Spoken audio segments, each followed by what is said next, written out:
অনেক দিন আগের কথা। এক নির্জন দেশে এক ধনী মহিলা বাস করতেন। তার প্রাসাদের মতো বড় বাড়ি, অজস্র ধন সম্পদ, বাগানে ফোটা নামি দামি সব ফুল, সবই ছিল।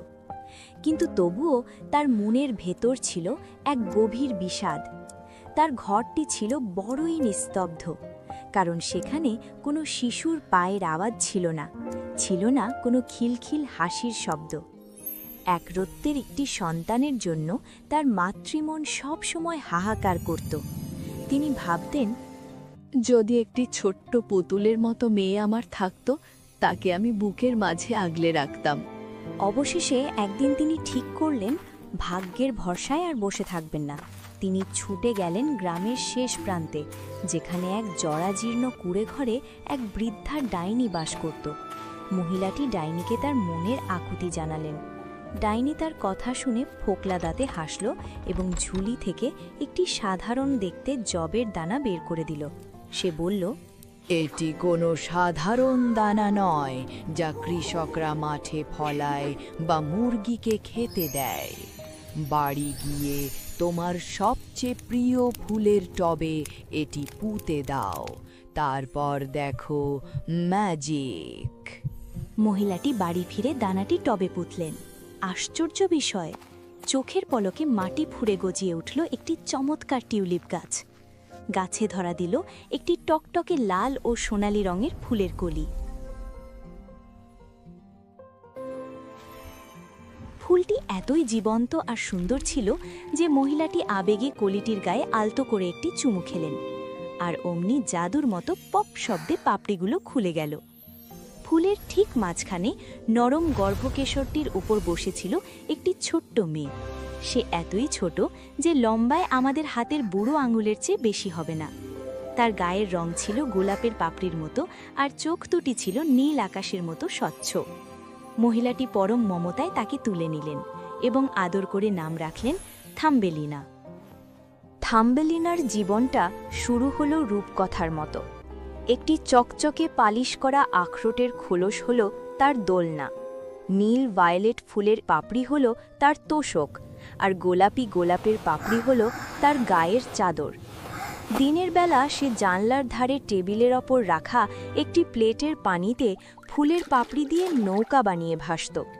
তার হাতে থাকত সাদা ঘোড়ার লোমের তৈরি দাঁড়। সে যখন দাঁড় বাইত আর গুনগুন করে গান গাইত, তখন সেই সুর শুনে মনে হতো স্বর্গের কোনো অপ্সরী নেমে এসেছে। কিন্তু এই সুখের দিনগুলো বেশি দিন স্থায়ী হলো না। একদিন গভীর রাতে জানলার একটি ভাঙা কাঁচ দিয়ে ঘরে ঢুকল এক বিশাল কুৎসিত কুনো ব্যাঙ। তার শরীর থেকে চটচটে আঠা ঝরছিল। টেবিলের ওপর ঘুমন্ত থাম্বেলিনাকে দেখে ব্যাঙটি ভাবল, আরে, আমার ছেলের বউ হিসাবে এই মেয়েটি তো চমৎকার মানাবে। দুজনেই আমার সাথে কাদার নিচে থাকবে। কোনো কথা না বলে ব্যাঙটি থাম্বেলিনাকে তার বিছানা শুদ্ধ তুলে নিল এবং লাফাতে লাফাতে বাগানের শেষে কাদা ভরা জঞ্জালের জলাশয় নিয়ে গেল। সেখানে তার ছেলে অপেক্ষা করছিল। ছেলেটি ছিল বাবার মতোই কুৎসিত আর বোকা। থাম্বেলিনাকে দেখে সে শুধু বলল, Croak, croak, break-a-cack-cacks. পাছে মেয়েটি পালিয়ে যায়, তাই তারা থাম্বেলিনাকে নদীর মাঝখানে একটি বিশাল শাপলা পাতার উপর বসিয়ে দিয়ে গেল। সকালে যখন থাম্বেলিনার ঘুম ভাঙল, সে দেখল তার চারপাশে শুধু অথই নীল জল। ডাঙায় ফেরার কোনো পথ নেই। তার ছোট্ট বুকটা ভয়ে কেঁপে উঠল। সে ফুপিয়ে কাঁদতে লাগল। তার কান্না দেখে নদীর ছোট ছোট মাছদের খুব মায়া হলো। তারা জলের নিচ থেকে মাথা তুলে দেখল অপরূপ সুন্দরী এই ছোট্ট মেয়েটিকে। তারা নিজেদের মধ্যে বলাবলি করল, এত মিষ্টি একটা মেয়ে ওই নোংরা ব্যাঙের বউ হবে, এটা আমরা হতে দেব না। মাছেরা দল বেঁধে জলের নিচে শাপলা পাতার শক্ত ডাঁটাটি দাঁত দিয়ে কাটতে শুরু করল। অনেক কষ্টের পর ডাঁটাটি কেটে গেল, আর সাথে সাথে স্রোতের টানে পাতাটি ভেসে চলল। থাম্বেলিনা ভেসে চলল এক অজানার পথে। নদীর দুপাশে সুন্দর বন, পাখির গান আর রোদ ঝলমলে আকাশ। একটি সাদা প্রজাপতি তার সঙ্গ নিল। প্রজাপতিটি পাতার চারপাশে উড়ে বেড়াতে লাগলো, যেন সে থাম্বেলিনাকে পথ দেখাচ্ছে। কিন্তু বিপদ যেন পিছু ছাড়ছিল না। হঠাৎ জঙ্গল থেকে উড়ে এলো এক বিশাল গুবরে পোকা। সে ছো মেরে থাম্বেলিনাকে তুলে নিয়ে গেল গাছের মগডালে। গুবরে পোকাটি প্রথমে থাম্বেলিনাকে পছন্দ করেছিল, কিন্তু যখন অন্য গুবরে পোকারা তাকে দেখল, তারা উপহাস করতে লাগলো। তারা বলল, ছি, এর তো মাত্র দুটো পা আর কোনো সুরও নেই।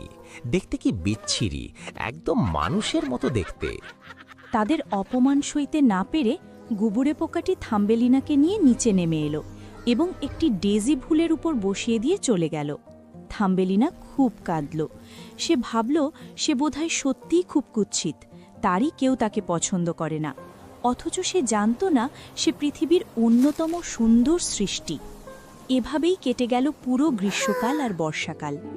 বনের পাখির গান শুনে, ফুলের মধু আর শিশির খেয়ে থাম্বেলিনা একা একাই বেঁচে রইল।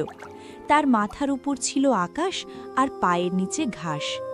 কিন্তু এরপর এলো প্রকৃতির নিষ্ঠুর রূপ, শীতকাল। হাড় কাঁপানো উত্তুরে বাতাসে গাছের সব পাতা ঝরে গেল। যে ফুলগুলোর নিচে সে আশ্রয় নিত, সেগুলো শুকিয়ে মরে গেল। থাম্বেলিনার পরনে ছিল কেবল পাতলা পোশাক। আকাশ থেকে তুষার পড়তে শুরু করল। আমাদের গায়ে তুষার পড়লে যেমন লাগে, থাম্বেলিনার গায়ে এক একটা তুষারের কণা যেন ভারী পাথরের মতো আঘাত করতে লাগল। সে শীতে জমে নীল হয়ে যাচ্ছিল। বাঁচার তাগিদে সে একটি শুকিয়ে যাওয়া পাতা মুড়ে দিয়ে কাঁপতে কাঁপতে হাঁটতে লাগল। অবশেষে সে পৌঁছল একটি শস্য ক্ষেতের পাশে, যেখানে একটি মিঠু ইঁদুরের গর্ত ছিল। ইঁদুরটি ছিল বয়স্ক এবং দয়ালু। থাম্বেলিনা তার দরজায় দাঁড়িয়ে ভিখারির মতো একদানা জব চাইল। ইঁদুরটি তাকে দেখে মায়া অনুভব করল।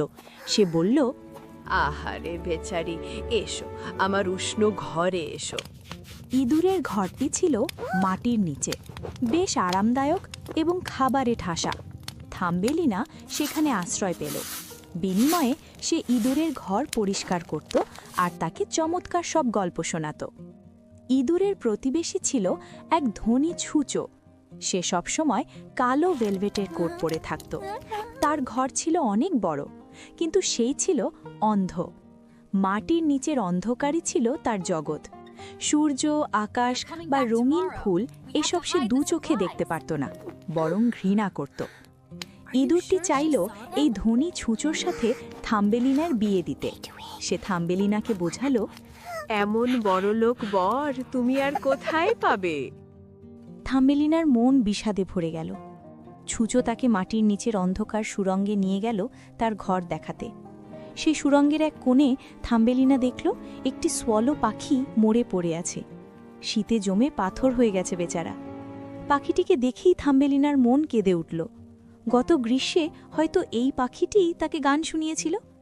ছুঁচো পাখিটিকে লাথি মেরে বলল, ভালোই হয়েছে মরেছে। আকাশ দিয়ে উড়ে বেড়ালে শীতে তো মরতেই হবে। ভাগ্যিস আমি পাখি হয়ে জন্মাইনি। রাতে থাম্বেলিনা ঘুমোতে পারল না।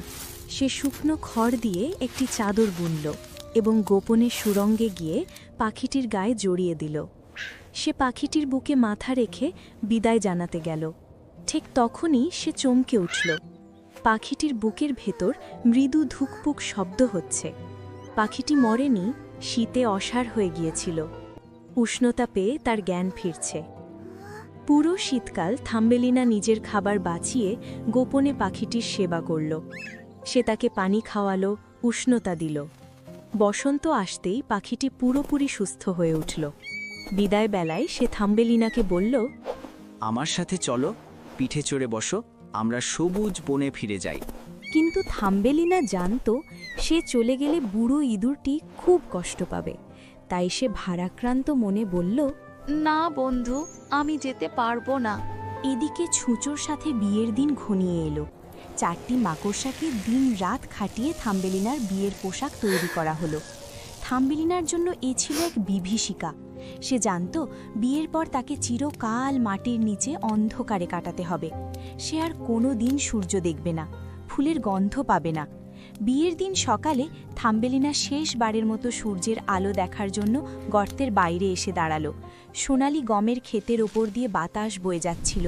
থাম্বেলিনা হাত বাড়িয়ে আকাশের দিকে তাকিয়ে কান্না জড়িত কণ্ঠে বলল, বিদায় সূর্য, বিদায় পৃথিবী, বিদায় আমার ছোট্ট শোয়ালো পাখি, যদি তুমি আমাকে শুনতে পাও। ঠিক তখনই আকাশ চিরে একটি পরিচিত ডাক শোনা গেল। থাম্বেলিনা চমকে মুখ তুলে দেখল সেই সোয়ালো পাখিটি, যাকে সে বাঁচিয়েছিল। পাখিটি তাকে কাঁদতে দেখে নিচে নেমে এলো। থাম্বেলিনা তাকে জড়িয়ে ধরে সব দুঃখের কথা খুলে বলল। পাখিটি বলল, শীত আসছে, আমি এখনই অনেক দূরে গরমের দেশে চলে যাচ্ছি।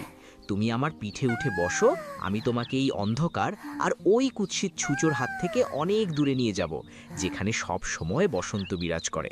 তুমি আমার জীবন বাঁচিয়েছ, এখন আমি তোমাকে বাঁচাবো। থাম্বেলিনা আর দ্বিধা করল না। সে পাখির পিঠে চড়ে বসল এবং নিজের কোমরটি পাখির পালকের সাথে বেঁধে নিল। পাখিটি তাকে নিয়ে মেঘের ওপর দিয়ে, বরফে ঢাকা পাহাড় পেরিয়ে, সমুদ্র পাড়ি দিয়ে উড়ে চলল দক্ষিণে। দীর্ঘ যাত্রার পর তারা পৌঁছালো এক মায়াবী দেশে। সেখানে আকাশ গাঢ় নীল, গাছে গাছে রসালো কমলা আর আঙুর। প্রাচীন প্রাসাদের স্তম্ভে বাসা বেঁধেছে সোয়ালো পাখিরা। বাতাস সুগন্ধে ভারী। পাখিটি থাম্বেলিনাকে নামিয়ে দিল মাটিতে পড়ে থাকা এক বিশাল সাদা ফুলের ওপর। আর কি আশ্চর্য, সেই ফুলের পাপড়ির মাঝে বসেছিল তার মতোই ছোট এক রাজপুত্র। তার মাথায় ছিল সোনার মুকুট আর পিঠে স্বচ্ছ ডানা।